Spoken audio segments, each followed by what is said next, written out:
ಇದೀಗ ದೇಶದ ಪ್ರಮುಖ ಸುದ್ದಿ ನೋಡೋಣ ನ್ಯಾಷನಲ್ ಟಾಪ್ 9 ನಲ್ಲಿ.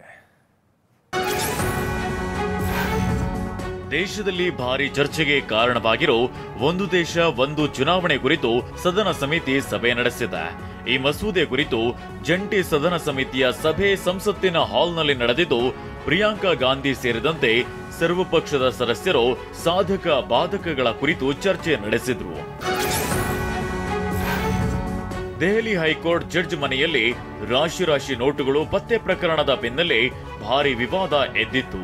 3 ನ್ಯಾಯಮೂರ್ತಿಗಳ ತಂಡ ರಚಿಸಿ ತನಿಖೆ ಶುರು ಮಾಡಿದ್ದು, ಜಡ್ಜ್ ಮನೆಗೆ ಭೇಟಿ ನೀಡಿ ಪ್ರಾಥಮಿಕ ತನಿಖೆ ಆರಂಭಿಸಿದೆ. ನಿನ್ನೆ ರಾತ್ರಿ ತಮಿಳುನಾಡಿನ ಮಾಜಿ ಸಿಎಂ ಮತ್ತು ಎಐಎಡಿಎಂಕೆ ಪಕ್ಷದ ಪ್ರಧಾನ ಕಾರ್ಯದರ್ಶಿ ಎಡಪ್ಪಾಡಿ ಕೆ ಪಳನಿಸ್ವಾಮಿ ದೆಹಲಿಯಲ್ಲಿ ಕೇಂದ್ರ ಗೃಹ ಸಚಿವ ಅಮಿತ್ ಶಾ ಭೇಟಿ ಮಾಡಿದ್ದಾರೆ. ಈ ಭೇಟಿಯ ಮುಖ್ಯ ಉದ್ದೇಶ ಏನೆಂಬುದು ಬಹಿರಂಗಗೊಂಡಿಲ್ಲ.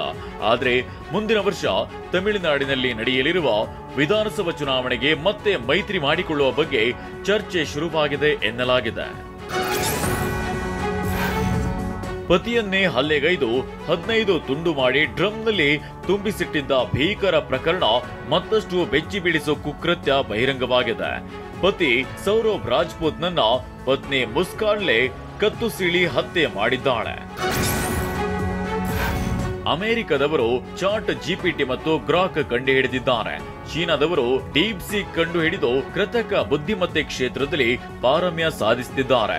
ಆದರೆ ಭಾರತ ಸರ್ಕಾರ ಮಾತ್ರ ಈ ಬಗ್ಗೆ ತಲೆ ಕೆಡಿಸಿಕೊಳ್ಳುತ್ತಿಲ್ಲ ಯಾಕೆ ಅಂತ ಸಂಸದ ರಾಘವ್ ಚಡ್ಡಾ ಪ್ರಶ್ನಿಸಿದ್ದಾರೆ. ಭಾರತದ ಸಾಂಪ್ರದಾಯಿಕ ಪಾನೀಯ ಗೋಲಿ ಸೋಡಾ ಜಾಗತಿಕ ಮಾರುಕಟ್ಟೆಯಲ್ಲಿ ಕಮಾಲ್ ಮಾಡ್ತಿದೆ. ಗೋಲಿ ಪಾಪ್ ಸೋಡಾ ಅಂತ ಬ್ರ್ಯಾಂಡಿಂಗ್ ಆಗಿರೋ ಗೋಲಿ ಸೋಡಾ ಅಮೆರಿಕ, ಇಂಗ್ಲೆಂಡ್ ಹಾಗೂ ಅರಬ್ ರಾಷ್ಟ್ರಗಳಲ್ಲಿ ಫೇಮಸ್ ಆಗ್ತಿದೆ ಅಂತ ಕೇಂದ್ರ ಸಚಿವ ಪಿಯೂಷ್ ಗೋಯಲ್ ಟ್ವೀಟ್ ಮಾಡಿದ್ದಾರೆ.